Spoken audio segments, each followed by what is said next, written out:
Yeah, I'm feeling lucky now.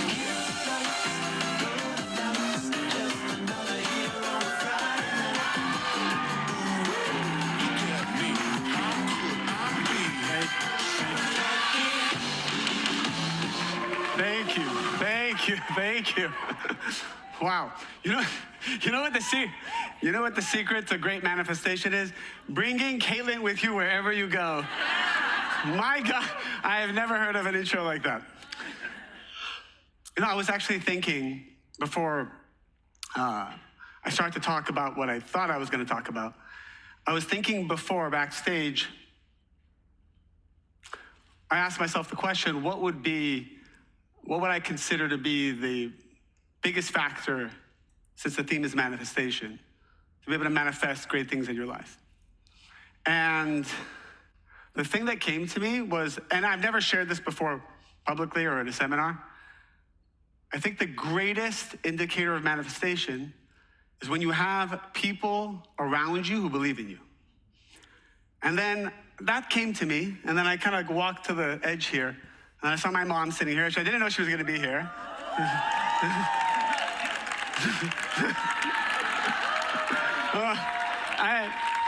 I didn't, Mom, I didn't know you were going to be here. I think she coordinated it with my team, but it just made sense to me because my mom always believed in me, as did my dad. But my mom, I was trouble as a kid. I was so much trouble.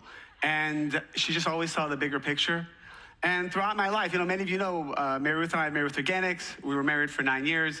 That love kind of took a different shape and form. We amicably separated, as Gwyneth spoke about yesterday. It was a big part of our process.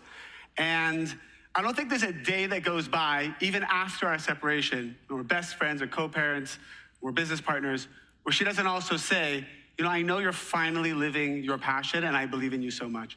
And so I believe that each one of us, it's just so important to call that in, where we are surrounding ourselves with people who just see something that we don't see in ourselves. And even how I'm here, I was just minding my own business. I get this phone call from Megan. Where's Megan? Is she here? There she is. She's a total rock star. Maybe many of you don't know who she is, but she is a brilliant, powerful woman. Yeah, there she is. She's very concealed, and I'll just share the story. Such a good story. Someone recommended for me to go see some kind of intuitive psychic, like world famous. I said, okay, let's see what that's gonna be like. So I went to her here in Beverly Hills. First 10 minutes before she says anything, she's like doing her thing. She's like, you need to meet someone. She's like, you need to meet Megan. I said, are you setting me up on a date? What's going on? She's like, no. The two of you are gonna do something very powerful in the world together. I said, okay, I've never met Megan or who she is. And it wasn't until 9-10 months later, we didn't really get a chance to meet. We had a moment of a connection, but nothing transpired. And then she called me a few weeks ago and asked me to speak here at Mindvalley. So thank you, and thank you, Vishen. Where's Vishen? Is it here? Where it is? Where is it? It went backstage? Okay.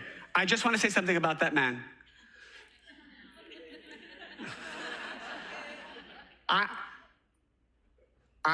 When I first I heard so many great things about him, but when I got on the call with him, a Zoom call, right away, I felt from him, the man already has everything.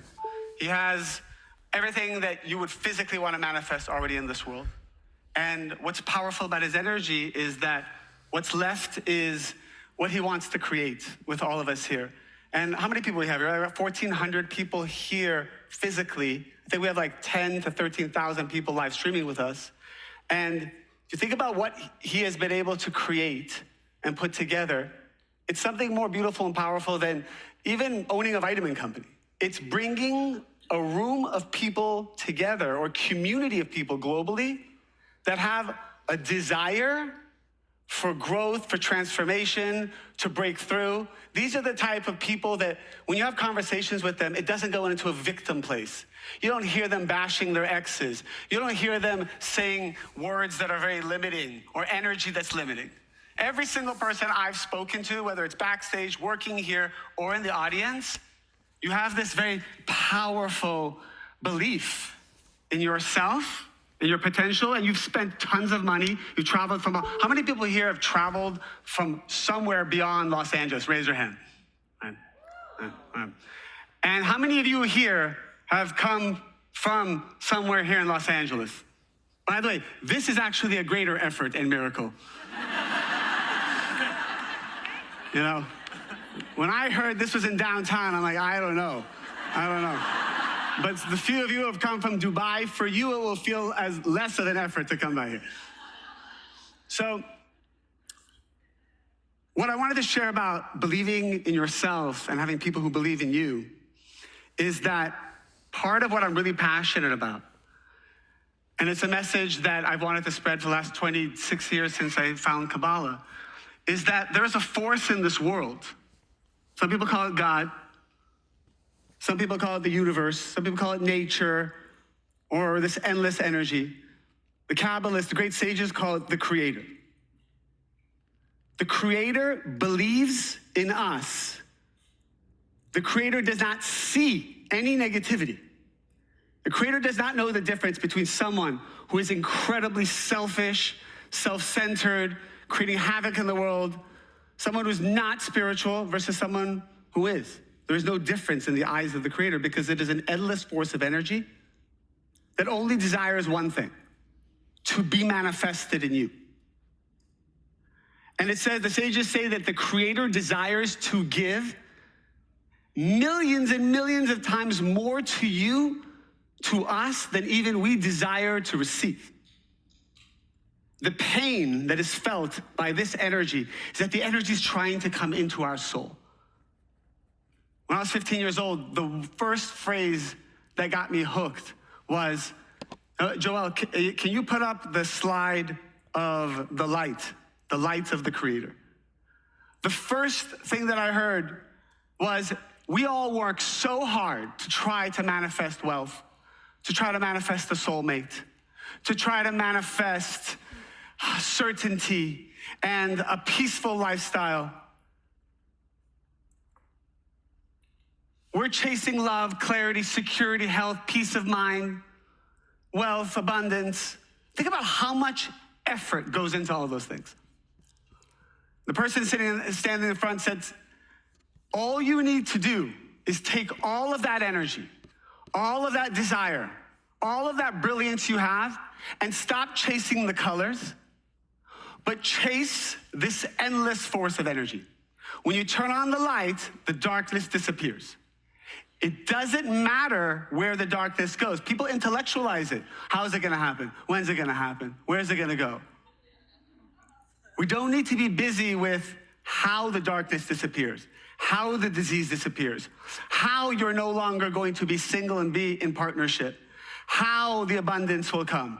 Never in a million years did I ever think we would create a vitamin company. The way it happened was after I got married, I was 29 years old, and I had no money because for 10 years, as Caitlin said, I was only doing this work charitably. I devoted my life, I took a vow of poverty, and I said, I just want to teach this wisdom. Once I got married, Mary Ruth asked me, how much money do you have? I said, now I know that you married for love. I said I have $5,000, all saved up from some birthday money here and there and some gifts. And she's like, okay, I need you to wire it to me immediately. I said, okay, well, what's going on? I was just about to go buy you a ring. So you're not going to buy me a ring. I said, why wouldn't I buy you a ring? She said, because we need all the money that we can get, because her backstory, many of you might have heard in podcasts that she shared, is that her father suddenly passed away when she was young. Then her 17-year-old brother suddenly passed away in his sleep when she was 18. And then her mom got sick. After that, had 2 brain tumors, a botched brain surgery, became paralyzed. And then Mary Ruth, at the age of, I think, around 22, 23, 24, somewhere around there, entered the world of nutrition and health and wellness to try to save the only family member she had left, which was her mom. Around that time, her mom had taken over the family business, which is a $100 million lumber business that also crashed at the same time because it was 2008. And obviously, the CEO of the company, her mom, was sick. So that took them into debt. And Mary Ruth said, we decided not to file for bankruptcy. We're going to pay everybody back. We have to make $40,000 to $50,000 a month somehow. And I said, well, I don't make any money. I said, If you would like, I'll go get a job.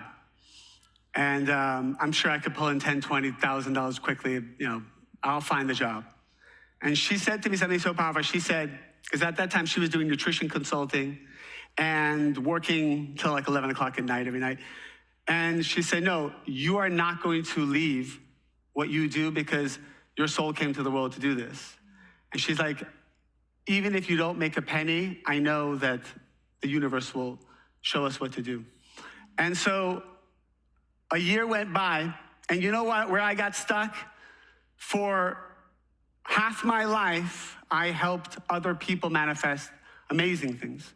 I gave my time, I gave my heart, I gave my energy. I always took that phone call at 2 a.m., was always texting back. If somebody needed something, I was there for them. And then when my turn came up to show up for my family, you know, we had 4 miscarriages during that time. There was a lot of stress, a lot of pressure. I would see her coming home at 11 o'clock at night. And I'm like, this is not the way it's supposed to be.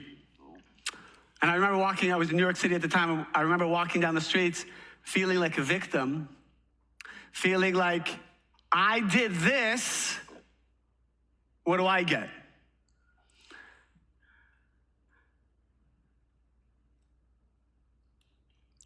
And one of the things that the sages say to do when you don't know what to do is you pray. Prayer's got a bad name. You know, religion kind of made it a little funky. Prayer is technology. Prayer to me is just talk out loud to the universe in your own language, however you want to do it. And that creates a vessel for energy to come into it. That's what prayer is. Prayer is a technology that builds a vessel. That's all it does. It expands your ability to receive the energy that's already there. That's all prayer. Prayer is not you convincing the Creator to give you a break. It's not a bribe. It's not a I do this. You can't pray to the electricity. You just have to connect to it. You don't pray to the electricity. This doesn't turn on by praying. You have to connect. That's how you connect with the light. So prayer is a technology that changes you. And I remember speaking out loud to the Creator saying, what do I need to change to shift out of this destiny of being broke? And then I said something else to the Creator. You know what I said? I think you'll like this. I said, do you know how bad it makes you look that I'm broke? And I'll tell you, I know it sounds funny, but what I just shared is coming from thousands of years of deep, deep secrets that the sages have shared, ever from Abraham to Moses, to Jesus, to King David, to Muhammad. All these sages and prophets are all drawing from the same source, same wisdom. Every religion follows me, and every day I get a message that says, I understand Islam better now, I understand Judaism better now, I understand Catholicism better now, I understand Buddhism now, I understand that there is now a Creator because I didn't believe there was. Because Kabbalah is not about you come to do this. Kabbalah is the spirituality that eventually created different religions and cultures and societies, all of which are extremely necessary for the end goal, which we're not going to get into today. But this, I lost my train of thought. What was I trying to say?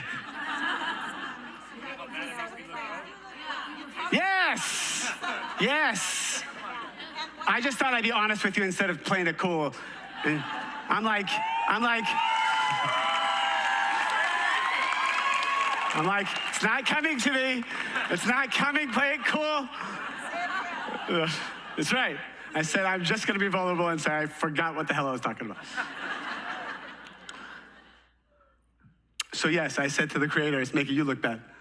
And then the message I got then, I got so many crazy things to share with you, but the message I got then was, this is your test.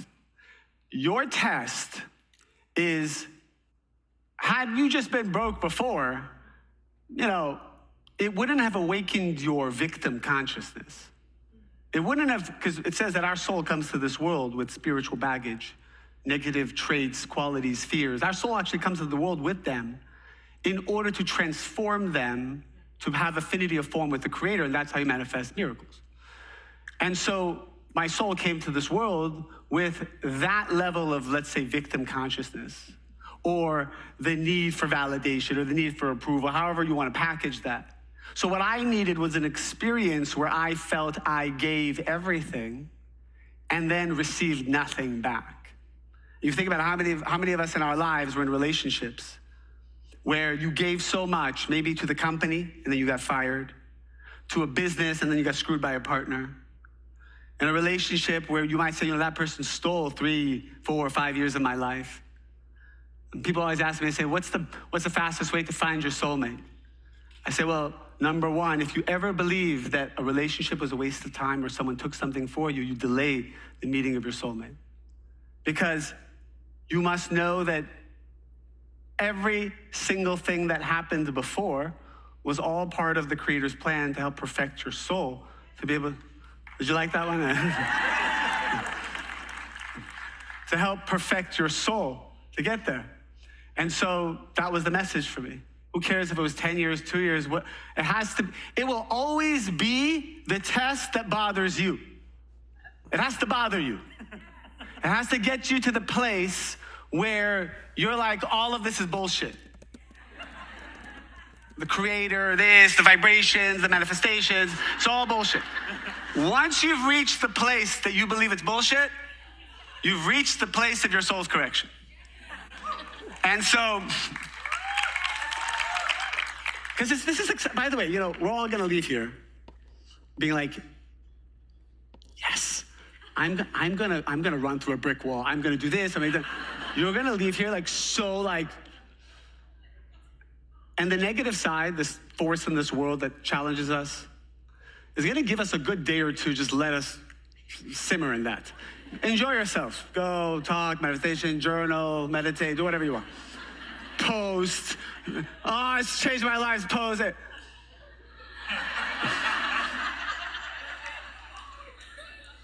He'll be waiting. He'll be waiting 3 days, 4 days when our guard is down. Bad mood, didn't eat right, didn't sleep right, a little constipated, something's gonna happen. A little jet lagged. He's gonna get us. He's gonna get us. You're gonna feel that lack. You're gonna feel that pain. You're gonna feel that rejection.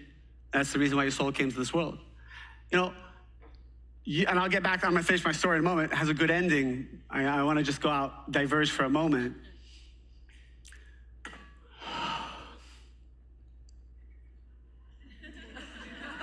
I wanna go there. Do I wanna go there? Yes. Go there. Okay. Give me a second. All right. So, I'll go back there in a moment. I'm gonna come back here. I said at that moment, walking down 3rd Street, 3rd and Lexington, not 3rd and 48th.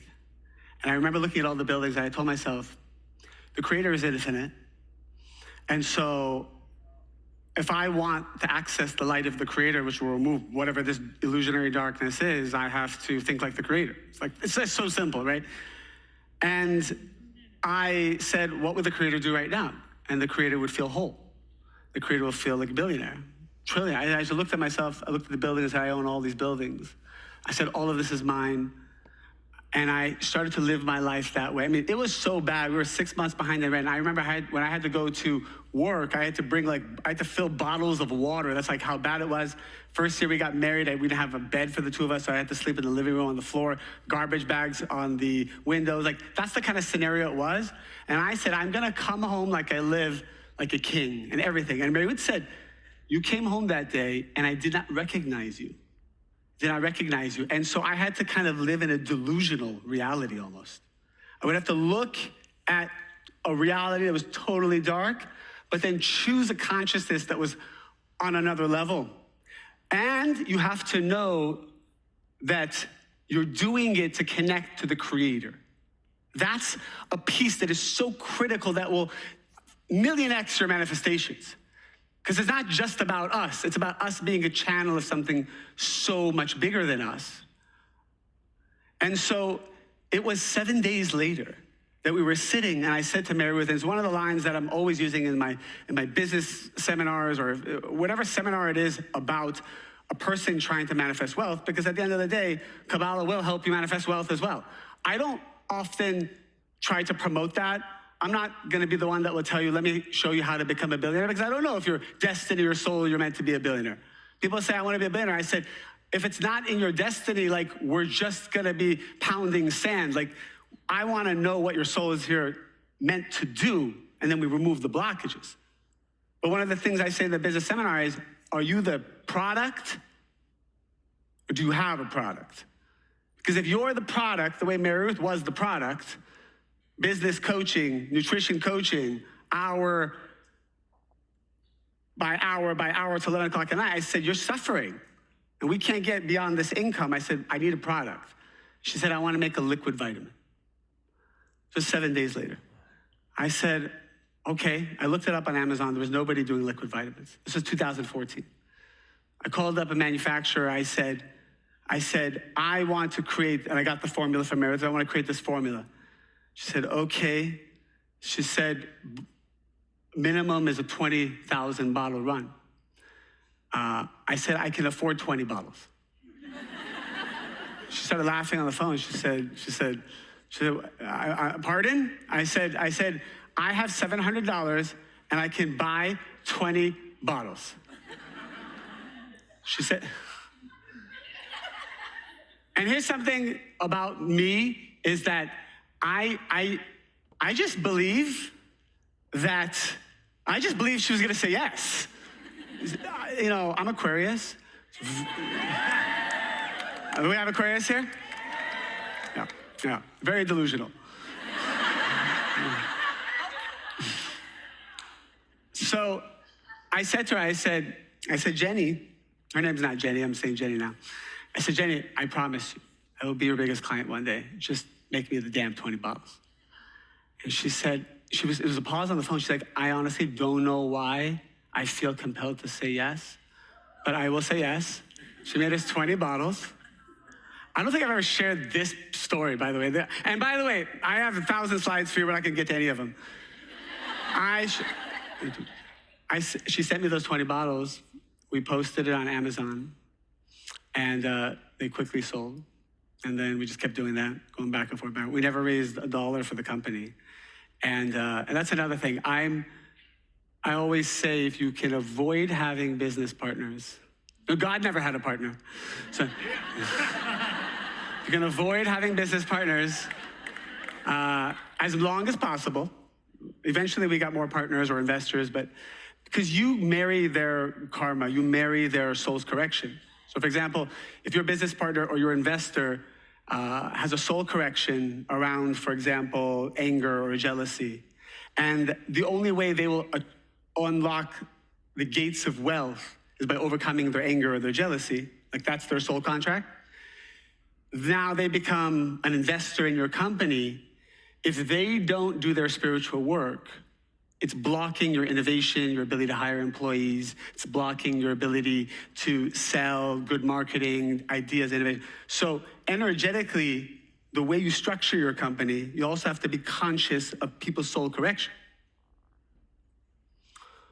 Which is why the first time we did get an investor, which was 7, 8 years later, it was after already doing 100 to 200 million of revenue. It was after, and I didn't even hire a banker, because you're supposed, everyone always tells me what I'm supposed to do, by the way, and that's how I know how to do the opposite. Everyone's like, you're supposed to do this. I said, tell me what I'm supposed to do so I know not to do it.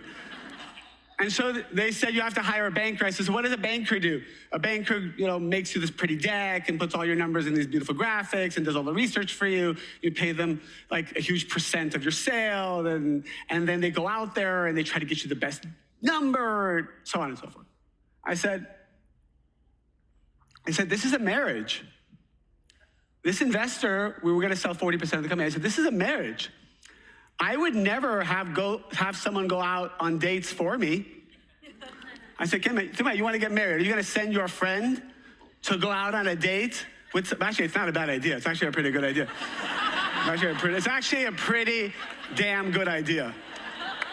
Think about that for a moment. It's good. You never do that. So I said, I want to meet every single potential investor. I want to meet their family. I want to meet their ex-wives. I want to meet their kids. I want to go into their home. I want to see how they talk to their wife. I want to see this spirituality behind it. And the number one factor that helped us make a decision after dating 50 investors was, the final test was, I need to meet with the CEOs of every company in your portfolio, and how they speak, basically how they speak about the investor will be very indicative of how the relationship is going to be. And I said, and I want to meet a company that is not performing well in your portfolio. I want to know how you treat the company that is not showing up for you numbers-wise. And so that narrowed it down to 2 out of 50, which then narrowed it down to 1.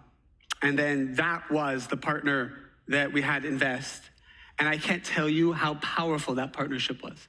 It was so amazing in every way, And it just really solidified the idea of who you pick as a partner is not just the one that's going to bring you the numbers, but it's going to be the one that your karmically, your soul is tied to from a soul correction point of view.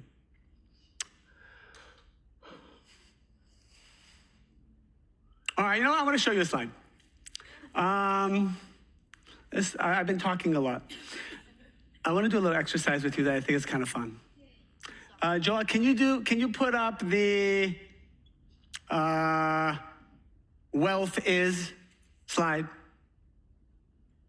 So one thing you'll notice about, by the way, this is my aesthetic. This is my aesthetic. It's not sexy. It's not sexy. Very not sexy. This is what happens when you create a PowerPoint an hour before you speak. Now, I'm usually much more prepared, but you guys like brought down some other kind of energy field, and I'm like, we have to go in this direction. So one of the things I love to do is to combine like high-level spirituality, consciousness from the sages for thousands of years, because that's what it's all about. But how do you make it practical and real life? And you see, I give you a lot of tactical advice as well. I want you to, we have to empathize with the fact that if I'm just up here saying, you know, God loves you, light loves you, everything's gonna be okay, it's not as powerful as we also kind of come from bottom up and say, hey, look, we have to approach it this way, approach it that way, just like very practical advice. So I do this workshop often when I'm helping people find what their blockage is. Very simple workshop. And so I want you to do this real quick. This is just 4 out of like 10 keywords I took. But I want you to write down, or if in your phones, and it is important to write it, by the way, or type it, because when a person writes or types, it's a form of bringing energy into a manifested state because you create a vessel for it. And that then opens up a gate for you to learn something new. But if you're just doing the exercise in your mind, it's very much like the people who are always trying to think, well, if I go to Mindvalley, that will help me, and then that will do that. No, you have to just go. You have to just go and see what happens. When you think something is good, you just go. Then something else will open up. But if you try to calculate 100 steps ahead, it'll never work. So write down real quick, wealth is whatever word or phrase comes to mind for you. It could be anything, literally anything. Don't try to engineer it. Don't try to say what the right answer is, because there is no right answer. Just what comes to you, write that down. Profit is, the creator is, and employees are.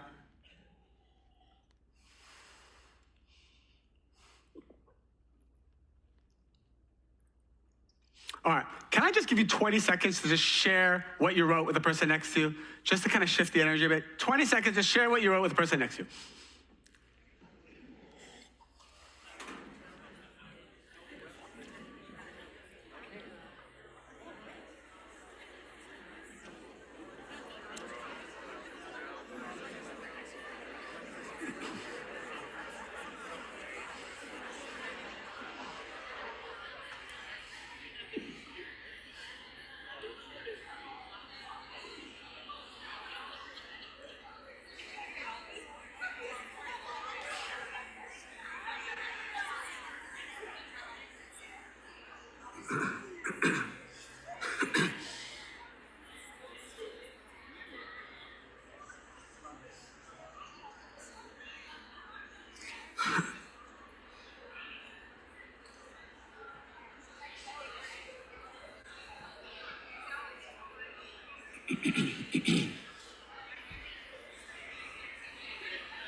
All right, all right.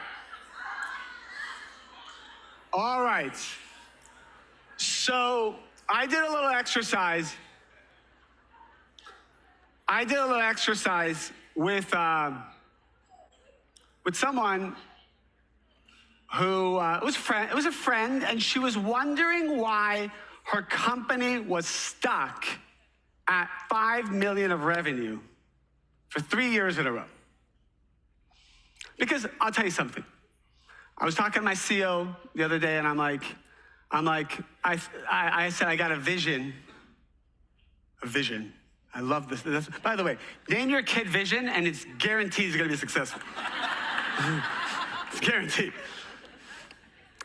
So I have a vision of what I think our revenue number should be, whatever. I said I did a little meditation. I think that's what it should be. And my team hates it when I do that. They're like, based on what? They're macroeconomic, this, that, we have tariffs, we have issues. I'm like, I don't know what any of these words mean. They mean nothing to me. Tariffs mean nothing to me. I don't understand your language. I didn't go to college like you did. Please, I don't want to hear any of that. I don't want to hear any of that. I just want you to tell me how you're going to make this work. That's all I want to know. That's all I want to know. I don't understand recession, no recession. I have a group of CEOs in a chat. We always message each other. And these guys, different businesses, it doesn't matter what's happening. Like, it doesn't matter what's happening. Like, the worst thing in the world are happening. They always are up 20 to 50% every year in revenue. And these are like 9-figure brands, always growing. They can, the word COVID, they pivot so quickly. It all comes down to the consciousness and the belief system of the founder. Everything else means absolutely nothing. Absolutely nothing. All that matters is your belief system. Think about Elon Musk for a moment. You know, if he believes it is natural and easy to colonize another planet, the way we might think it is to wake up and have a cup of coffee, that's a natural thing we might do. Because he thinks it's natural, he is allowed to receive it, and so much so, his belief and his certainty is so strong in what he is allowed to receive and he deserves to receive and he's meant to receive, that he will even, this is where we combine the Kabbalah, he'll even draw down souls that were not meant to come to this world to be born into bodies who become unique engineers that never existed before to bring his vision to life. So that is how powerful our consciousness is. That's how powerful our consciousness is as a vessel for the infinite light of the Creator. You know, becoming the president of a country or the king of a country or something, that's thinking small. You want to be the president of the universe. You want to be able to control all of that energy. Think about all the things we're trying to manifest. And by the way, all the goals that we have, all of that will come as long as your primary goal is to become the president of the universe, meaning becoming one with the light of the Creator, which means transforming all of the negativity and anything that is opposite the vibration of the Creator. That is how we become the president of the universe. And then all the other things, the money, the wealth, the soul, all that will come, because in the same way the white light refracts and it has all the colors of the rainbow, the light of the Creator has all the, as we showed in the slide, colors of fulfillment. So connect with the light, you get all the colors. Chase a color, then that color runs away and all the colors run away. The primary goal has to be the light of the Creator. So let's go back to that example. Throw that slide back up. Thank you. So I have a clicker here. Okay, so I asked them this question. There was about 15 of these. I'm just giving you 4. I said, wealth is what? And she said, oh, I was hoping it would go a little easier. Wealth is my destiny. Profit is a way to give back and scale. Very nice. The Creator is a force that desires to give me endlessly. I like that. Employees are...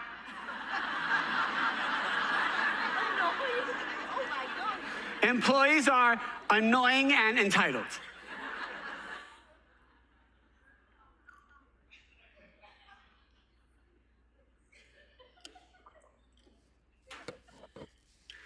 Do you like the first three answers?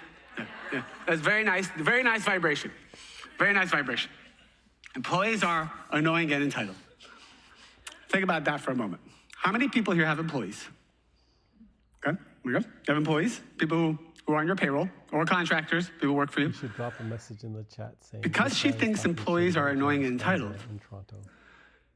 she is, every time she's on a call to get a new client onboarded onto her she has a marketing company, a new client to sign up for her marketing services, which is good. Maybe that client will bring in $500,000 to $1 million a year in new revenue. Every time she's on this Zoom call or in person and her team's there and doing the presentations and they're trying to close this client, she's doing the best job presenting. She is one of the best. But on an unconscious soul level, she is hoping, praying, and asking for that client not to sign up. Because your soul, which is your desire, it is the only thing that belongs to us, is our soul and our desire. It's like a pie chart. We have a pie chart of desires. And we have desires we're aware of, with desires we are not aware of. She wasn't fully aware of the fact that she hates having employees. And so subconsciously, maybe this 50% of this pie chart is saying, I want more revenue. The other 50% is saying, hell no, because we have to hire more employees. So what we have now are competing beliefs and competing desires. And so the reason why things don't manifest has nothing to do with anything on the outside. It's when the soul isn't fully aligned with itself to draw something in. That's one. But there's a second factor, which I'll talk about in a moment. The soul's not fully aligned from a desire point of view. It's because they're competing desires. So what is the client hearing? The client's like, I really like this company. This is going to work well for us. Something's not right. Something's not right. I don't know what it is. I'm not sure we can go with it. Because a lot of founders go with their gut, and that's what the founder would be feeling to sign up for her service. So the question for all of us will be, just a very simple question. If we're not exactly where we want to be in life, it's not a problem. And we should never feel bad about it, by the way, because the Creator doesn't feel bad. So every time we feel guilt, shame, or we feel bad, that's just not part of it. Like, that doesn't do anything besides delay manifestation. It's only because we are actually experiencing the life that we want. Right now, the life we have is exactly the right life we truly want or desire, based on conscious and unconscious desires. And so those desires that are unconscious often are the tricky ones. Like she found out, so her job would have to be simply to change that belief system about employees. I love employees. Employees are amazing. You know what another one of those were? Lawsuits are. What? Lawsuits are amazing. I love lawsuits. I love lawsuits. When I do this workshop with relationships, I ask a woman, I remember this woman last time, and I said, men are nothing. I said, well, that was the first thing that came to my mind. Men are nothing. Another woman said, men can't be trusted. Another woman said, men are unbelievably amazing and fantastic. And I said, how's your dating life? She said, phenomenal. I don't have any problem getting a date. Because as a man, this both ways, as a man, men will feel this auric field that you think men are nothing. So I'm stepping into nothing. I'm stepping into a feeling of feeling like nothing. If you believe that. If you believe that. So we actually have like this amalgamation of like desires and belief systems, which I know so many people talk about, but I just want to put it in the frame of spirituality. I want us to zoom out for a moment, understand our soul's purpose and process with the Creator. And when we find out what those desires are, when we like get an X-ray, a spiritual MRI, and kind of really look at that pie chart and be like, what do I want? What do I not want? That's the first phase of all of this. And the second phase, like I said, is the actual spiritual work of transforming the negativity that our soul came to the world with. So for example, if you came to this world with a fear of abandonment, this was part of your soul's journey that you brought from past life, you will choose parents that will be emotionally unavailable or get divorced at an early age. No, your soul knows this because it knows that these will be the best parents to help awaken the thing that if I transform, I become one with the Creator, which is the only reason we came to this world. We did not come to this world to as a primary goal to be wealthy and successful and all these things. That is the secondary effect of when your primary goal is to become on the vibration of the Creator. And so that's what Kabbalah explains. Kabbalah is simply explaining all the qualities of the Creator and all the ways, the technologies, the meditations, which, by the way, is what everyone is sharing. Everyone who came before me and is coming after me is speaking this wisdom that is called Kabbalah, because the word Kabbalah means to receive. It's the wisdom of how the soul can finally be a vessel to receive, which is our birthright.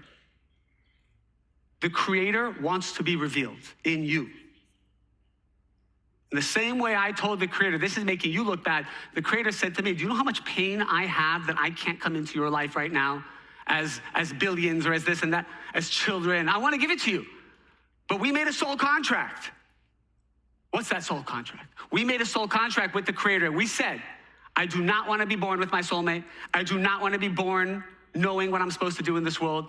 I do not want to be born having it all come to me, because I will feel shame if everything is given to me and I do not earn it. In the same way that a child born to a wealthy family and everything is taken care of for them. And I guided and coached so many of these families in my early 20s, mid-20s, here in Beverly Hills, in Hollywood. The main complaint was, what do I do? My kid is on drugs. My kid is not doing well in school. My kid is suicidal. These are successful, brilliant, type A manifestors. But there was one spiritual law, that if you give to a vessel that has not earned, you destroy that vessel. It is called, as the sages say, the bread of shame. It's like a man, a wealthy man going to a homeless man and saying, come, I will give you everything. Come to my home, and you feed him, you give him everything, you give him a job, you give him all of it. And you ask the homeless man, who's no longer homeless, you say, are you satisfied? Do you feel like you have everything that you want? And he said, I have everything I want except for one thing. The feeling that you have to be able to earn this or to create this. You can't give me that feeling. And so the soul is told the Creator, there's one thing the Creator cannot give us, which is the feeling that we have earned. We have become like the Creator. And so the only way you can have that feeling is to feel that void, that darkness, that abyss, that all this is bullshit. You have to feel it. Because it feels like everybody left you. The Creator left you, people left you, your friends left you, your wisdom left you. And now, for once in your life, for the moment your soul came to this world for, you can choose to be a creator. Because when the check's on the way, everybody's got certainty. When you kind of know how it's going to work out, oh, I have certainty. It's when you're in no mood whatsoever to have compassion or to give to that person or to love that person or to show up. No mood. That's the moment you actually become like God. And you hit that vibration of the Creator. You're doing your soul's correction. And then the darkness goes away because the light just turned on. And that's how you manifest miracles. Thank you all very much for having me. I appreciate it.